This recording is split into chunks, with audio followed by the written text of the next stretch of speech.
अंतरराज्य डकायती gang ठाब आज 5 जणिया अंतरराज्य डकायती दल को गिरफ्त कर सफल होची रायगड़ा टाउन थाना पुलिस। सेमाने हेले पश्चिमबंग सिहापुकुर अंचल आसरफुल शेख, मध्य प्रदेश बड़ मदर ग्राम मोहम्मद रोनी शेख, छत्तीसगढ़ राज्यर मोहम्मद आलामीन शेख बाबू और समीर शेख। सेमानंकठारु पुलिस नगद 29,700 टंका, मोबाइल, रूपा अलंकार, 22 विदेशी मुद्रा समेत चोरी रे व्यवहृत होता विभिन्न सामग्री पुलिस जबत करछि।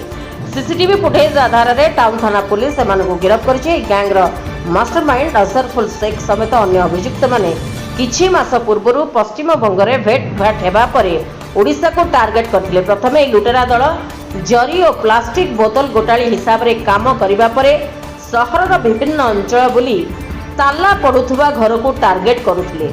डकायत दल जगन्नाथ मंदिर निकट में भड़ा घरे रोकुथिले। तेबे किछि दिन पूर्वे रायगड़ा सहर में सीरीज चोरी होइतिबा बेले रानीगुड़ा फार्म अंचल गौरीशंकर प्रसाद पात्र, न्यू कॉलोनी अंचल रमेश कुमार और गौतम नगर अंचल सुधीर कुमार पात्र घरे डकायती करी नगद टंका सह विभिन्न सामग्री लुट करथिले। तेबे सहर में सीरीज चोरी हेबा परे टाउन थाना अधिकारी केकेबीके कंवर नेतृत्व में एक टीम गठन करा जाई तदंत आरंभ होइतिला। सीसीटीवी फुटेज को आधार करी तदंतकारी टीम लगातार किछि दिन लुटेरा मानक उपरे नजर रखिबा सह आज सेमानकु गिरफ्त करी कोर्ट चालान करा जायछि बोली पुलिस पक्षरु एक सांबादिक सम्मेलन में सूचना दिया जायछि। तेबे गत 30 तारिख दिन सहरर युव व्यवसायी सुब्रत पति घर लुट करिथिबा लुटेरा मानकु पुलिस एजाय धरिबारे सफल होई नै।